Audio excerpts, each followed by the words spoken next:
Once upon a time, there was a wise and helpful king. He had only one son, a boy named Delibis. Prince Delibis was a clever young man, and the king loved him very much.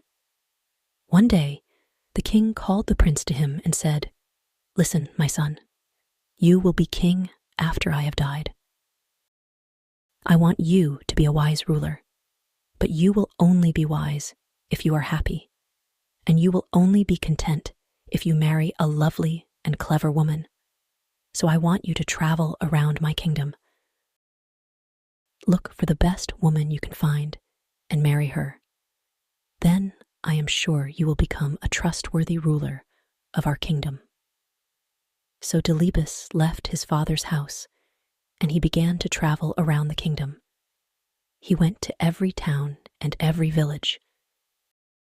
He met the daughters of rich men and the daughters of poor men, the daughters of nomads and the daughters of hunters. Some of them were beautiful, but they were stupid. Some were wise, but they were ugly.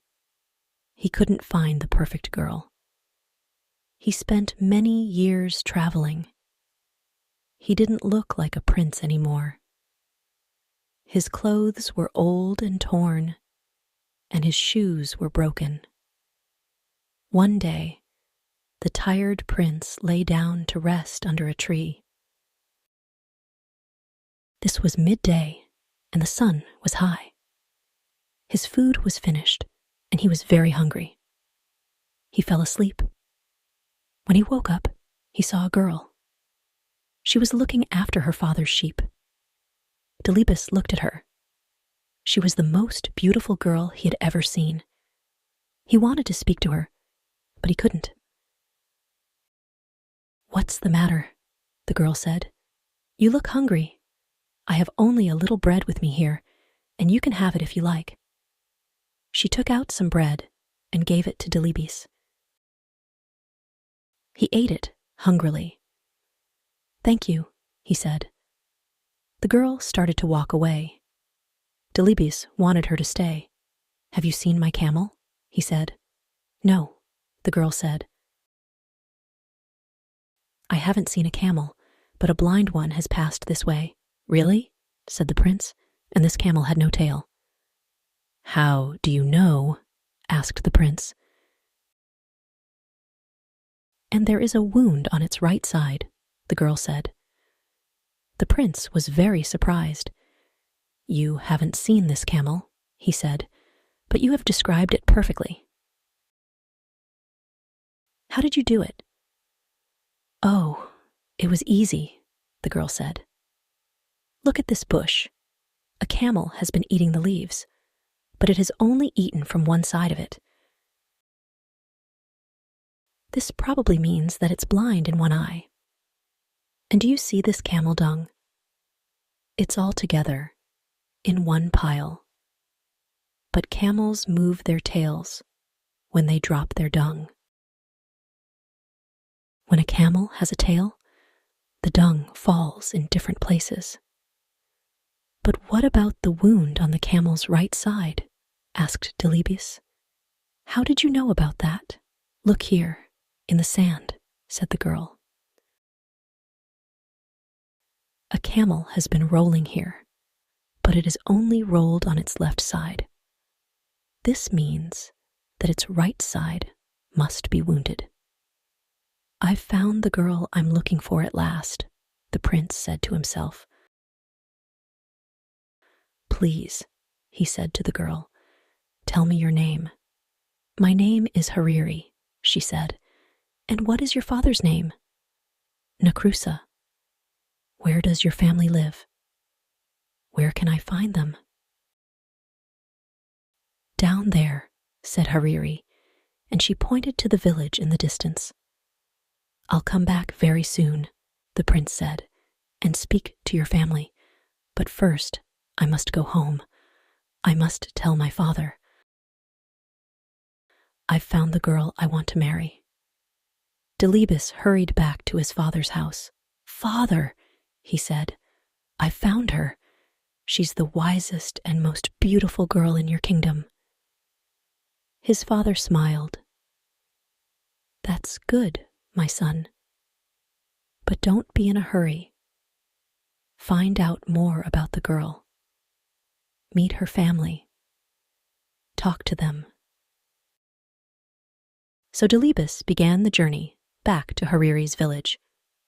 On the way, he met Nakrusa, Hariri's father. "Let's walk together," he said to the old man. "Very well," Nakrusa said. It was a long way to the village. The path was rough and stony, and the sun was hot. Nakrusa and Delibis walked together, but they didn't speak. At last, Delibis said, "The journey is too long, and we are both tired. Let's make it easier. Why don't you carry me?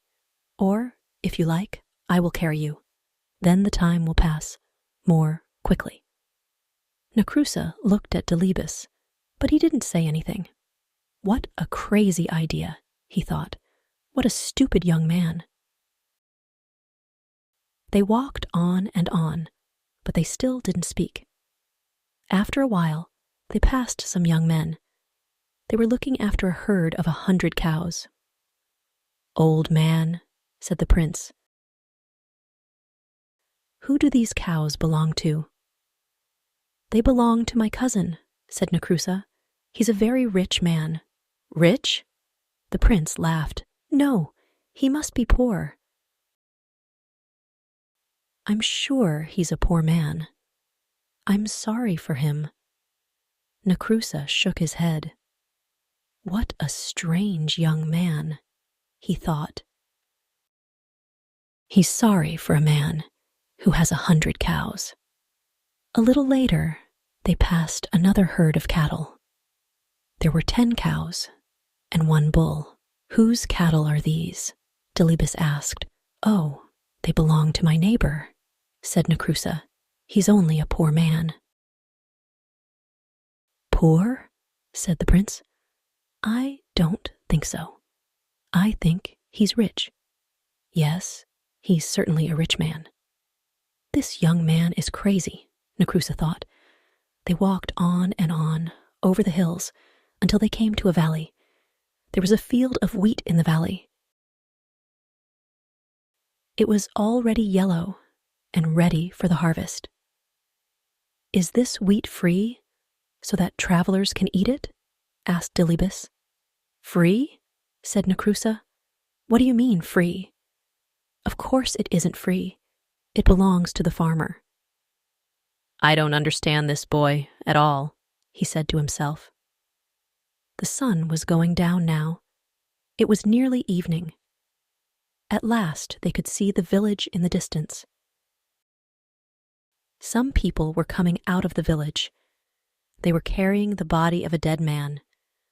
They were taking him to the cemetery. "Who has died?" Delibis asked Nakrusa. "Who was this man?" "He was a good old man," Nakrusa answered. "I knew him well."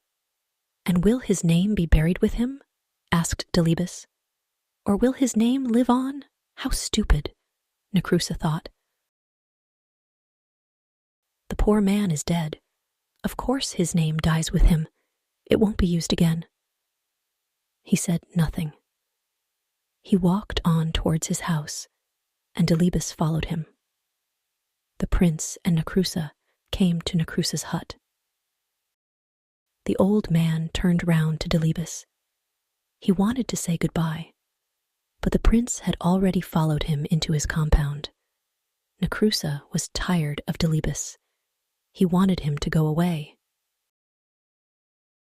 But now the young man was his guest. He had to welcome him. So he went into his hut and brought out a mat. He put it on the ground, and Delibis sat down on it. Hariri was inside the hut. She was cooking the evening meal. "Listen, daughter," Nakrusa said to her. "We have a very strange guest. A crazy young man has followed me all day. He's come to the village with me, and now he's here in my compound. Take him some water so that he can wash his feet." So Hariri took some water and went out to wash Delibis's feet. He was very happy when he saw her. She smiled at him, and his heart jumped. She was even more beautiful than before. "Why don't you put your feet on the mat?" she asked him. "Look, they're on the dirty ground." "But my feet are still dirty," Delibis answered. "You haven't washed them yet. If I put them on the mat now, the mat will get dirty too." So Hariri washed his feet. When they were clean, he put them on the mat. Hariri went back into the hut to find her father. "This young man isn't crazy at all," she said. "Oh yes, he is," said Nakrusa. "Do you know what he said to me on the road?" "Let's make the journey easier," he said. "Why don't you carry me? Or if you like, I'll carry you." Wasn't that stupid? How can I, an old man, carry a big young man like him? "But father," Hariri said, "you don't understand. He meant that the journey was long and boring. He wanted to make it interesting. When he said, 'Why don't you carry me?' he meant, 'Why don't you tell me a story?' And when he said, 'Or if you like, I'll carry you,' he meant, 'Or if you like, I'll tell you a story.' In that way, you could help each other along the road." "Well, anyway," said Nakrusa, "that wasn't the only thing. We passed a big herd of 100 cows. 'Who do these cows belong to?' he asked me. 'He must be a poor man.' Poor? A man with 100 cows is rich. Then later, we passed a small herd of 10 cows and 1 bull. 'Who do these belong to?' he said. 'Oh, he must be a rich man.' Now, isn't that crazy?" "No, father," Hariri said. "He's right. The man with 100 cows is rich now, but he won't be rich for long. If he doesn't have a bull, his cows will never give birth to calves. After a while, they will all die, and he'll be poor again. But the man who has a bull as well as 10 cows will soon be rich. His cows will all have calves. He'll have more and more cattle every year." "You haven't heard it all," Nakrusa said. "We passed a field of wheat. Is this wheat free so that travelers can eat it?" This stupid boy asked me. "Free?" I said. "Of course it isn't free. It belongs to the farmer. Only he can eat it." "But father," said Hariri, "who is the farmer? Is he a generous man? Does he give food to the guests and travelers who come to his hut?" "Yes," said Nakrusa. "I know the man. He's a decent man. He's always kind to guests and travelers." "And does he ask them to pay for their food?" asked Hariri. "Of course he doesn't," Nakrusa answered. "What kind of man asks his guests to pay for their food?" "Then the young man was right," Hariri said. "The wheat is free. Travelers can eat it without paying." "Well, perhaps," Nakrusa said. "But listen to this. While we were coming into the village, we passed a funeral. A crowd of people was taking a dead man to the cemetery.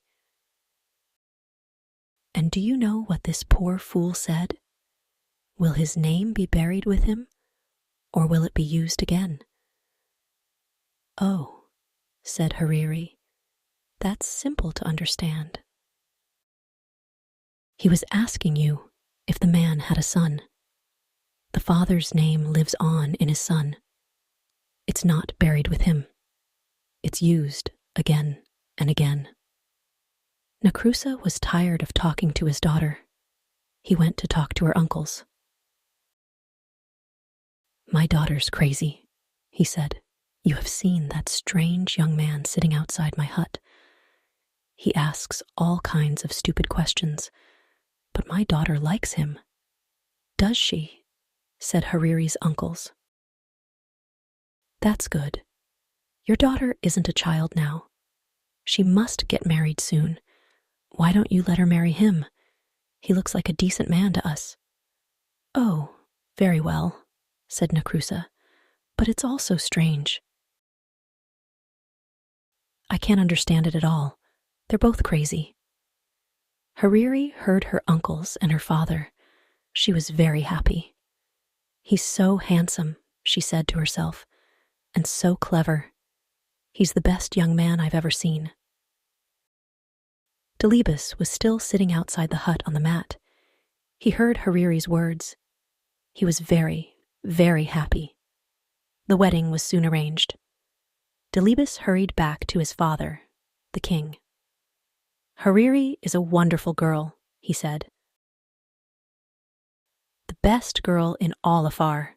I am very happy for you, my son, the king said. Send camels and cattle for the feast. Take some servants and all my armed men. Go to her house and marry her. Then bring her back to the palace. Oh no, father, said the prince. She doesn't know that I'm the king's son. I don't want to tell her yet. I won't take any armed men with me. When I go to her house, I'll take only one servant. She'll think I'm a poor man. If she marries me, I'll know she really loves me. The king smiled. Very well, my son, he said. Go, but come back soon. I want to meet my new daughter. It was a long way from the king's house to Nakrusa's village. The prince and his servant started their journey early in the morning. But they walked all day. The sun rose higher and higher in the sky. It became hotter and hotter. I'm very hot and very, very thirsty, Delibis said. I must have a drink. That's all right, sir, the servant said. Look, we're coming to a waterhole. You'll find some water there. They came to the waterhole, and Delibis looked down into it. The hole was deep. The water was a long way down. Climb down and fill my water bottle, Delibis said to his servant. Oh no, sir, I can't do that, the servant said. I don't want to fall and break my neck. So Delibis climbed into the water hole himself. He drank the cool, clean water and filled his bottle. Then he looked up at his servant. Pull me up, he shouted. But the servant laughed at him. Pull you up, he said. Why? You fool. I'm going to be the master now. He picked up a big stone and lifted it above his head. He's going to throw it down and kill me, thought Delibis. Wait a minute, he shouted. Don't kill me. You'll never escape. Someone will soon find my body. They'll tell my father, and he'll send his men to kill you. I've got a better idea. The servant put the stone down. What do you mean, a better idea? He said. We'll change our clothes, said Delibis. You take my clothes, and I'll take yours. You can be the master, and I'll be the servant. The servant laughed. That's a stupid idea, he said. If I pull you out of the waterhole, you'll kill me. I know you will. I won't kill you, I promise, said the prince, and I won't tell anyone that you're my servant. The servant picked up the stone again. I don't believe you, he said. Get ready to die. Very well, the prince said. But don't you want to marry the most beautiful girl in Afar? How will you find her father's house? Only I know the way. The servant thought for a moment. "Do you really promise?" he said. "You won't kill me? You'll be my servant, and I'll be your master?" "Yes," answered Delibis. "You know me. I always keep my promises." "All right," the servant said, and he pulled Delibis out of the waterhole. They changed their clothes. The prince took the servants, and the servant took the prince's. Then they walked on along the road. At last they came to Necrusa's village. Everything was ready for the wedding. The women were cooking a wonderful feast. Guests were arriving. People were singing and dancing. Hariri couldn't wait to see the face of her dear Delibis. She looked out of her hut, but there was the servant, dressed in Delibis's clothes. "This man isn't my husband," she said. "I've never seen him before." "Don't be a fool," her father said. "Look at his clothes, his dagger, and his shoes. He was wearing them when he came here before." "But my husband is a clever man," said Hariri. "This man looks like a fool. Let me ask him some questions." "Oh, very well," Necrusa said. "But be quick. The guests are waiting. The wedding must begin." So Hariri came out of her hut and spoke to the servant. "Tell me," she said, "what is the heaviest thing a man can carry?" The servant frowned. "The heaviest thing?" he said. Let me think. A camel's heavy. No, a fallen tree is heavy. Ah, I know. A grinding stone. Yes, a grinding stone is the heaviest thing." Hariri looked behind the servant. "Who is that man standing under the tree?" she wondered. "Here's my next question," she said. "What is the sweetest food in the world?" "The sweetest food," the servant said. "The sweetest food. Yes, I know the answer. The sweetest food is honey." Hariri was watching the man under the tree. He was coming toward her now. "I have one more question," she said to the servant. "What is the most beautiful smell in the world?" The servant shook his head. "What a stupid question," he said. "Flowers have the sweetest smell. Everyone knows that." Delibis was standing behind his servant now. He smiled at Hariri. "This man says he's my husband," said Hariri, "but he's a fool. His answers are stupid." Necrusa was very angry. "Daughter," he said, "what are you saying? Look, the wedding guests are here. The feast is ready.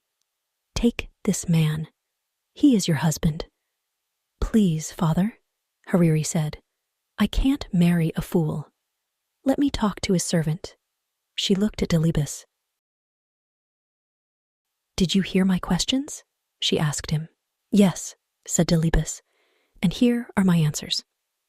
Your first question was, what is the heaviest thing a man can carry? My answer is a promise. A promise is a very, very heavy thing.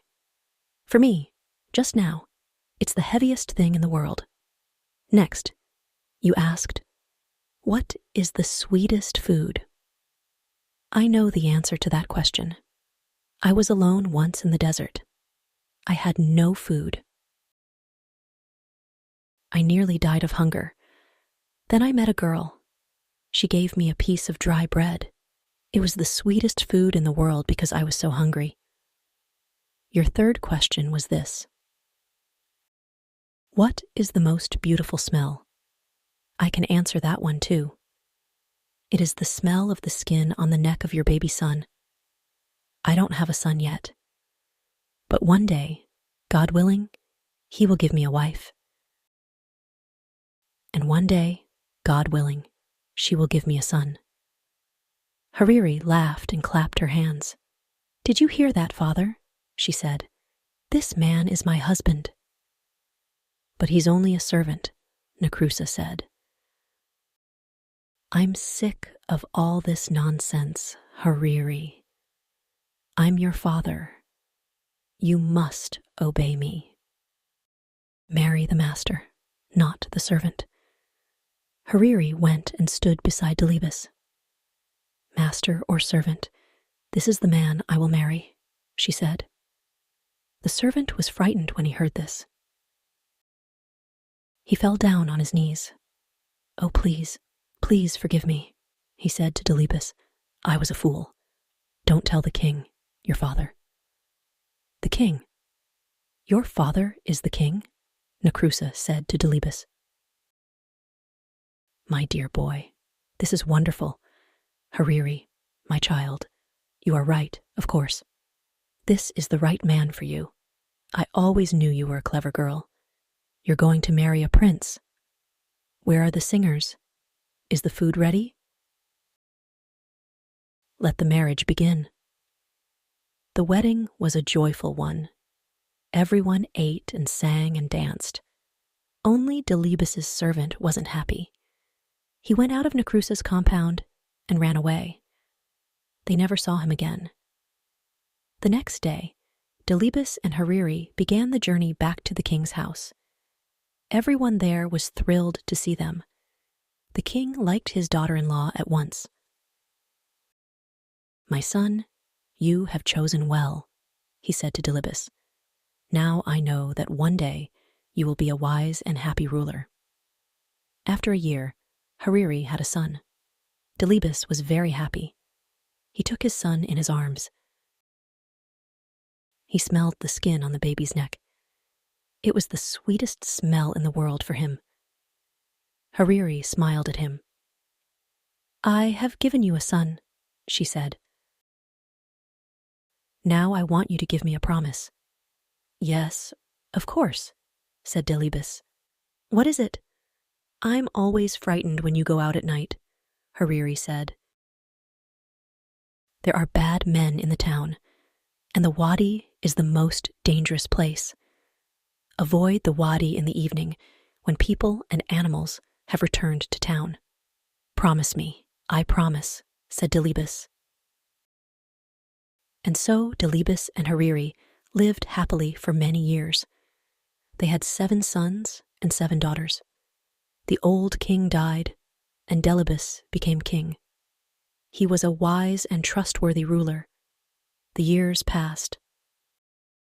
One day, when Delibis and Hariri were old, a servant came to Delibis. The camels have returned from the wadi, he said, but one of them is lost. Delibis forgot his promise to Hariri. I'll go myself and look for it, he said. It was dark outside.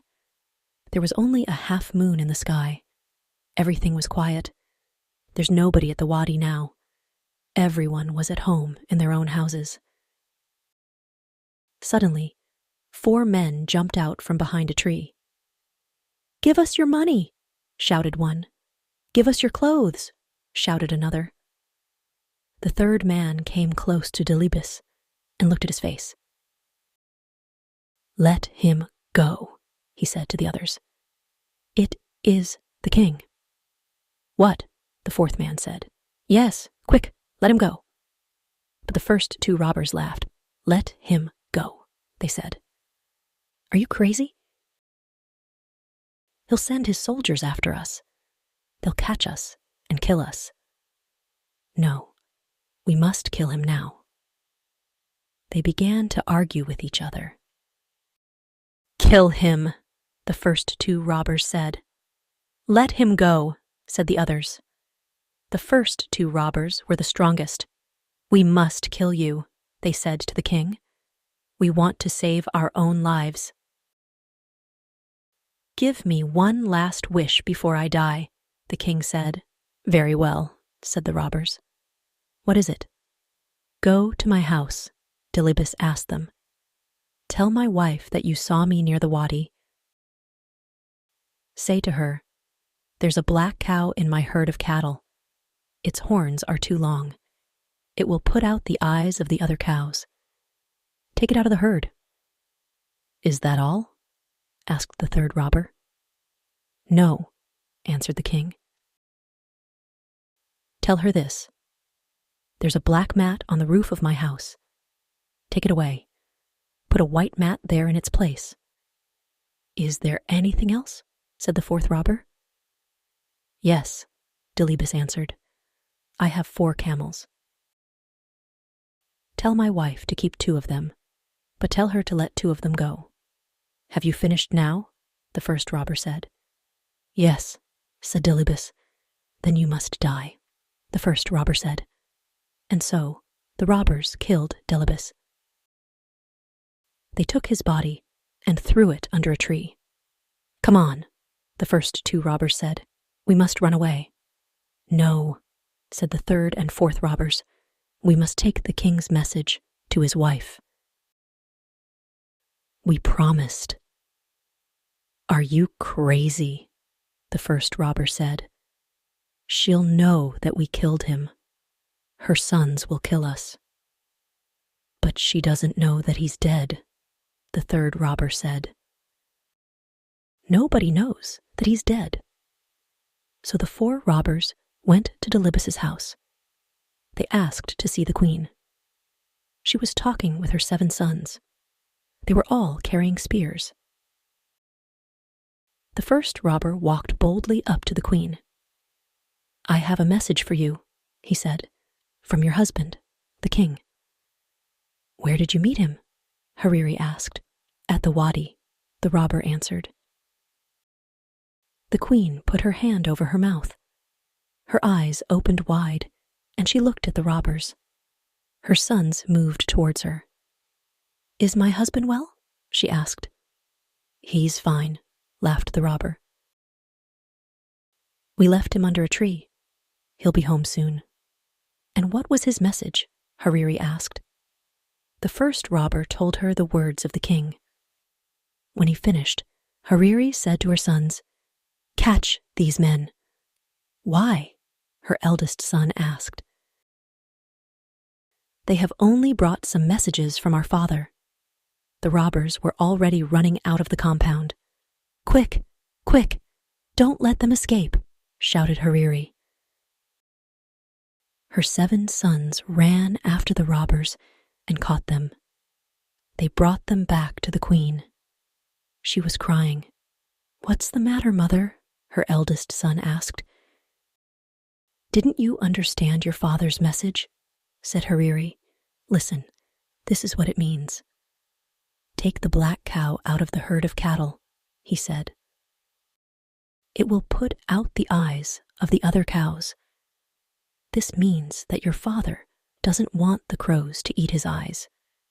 He wants us to bury his body. You mean our father's dead? Her sons asked. Yes, said Hariri. This is his second message. Take away the black mat on the roof. Put a white one there. He is dead, and he wants me to put white clothes on for him.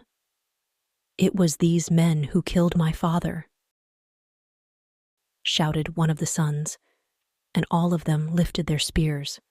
Wait, said Hariri. There was one more message.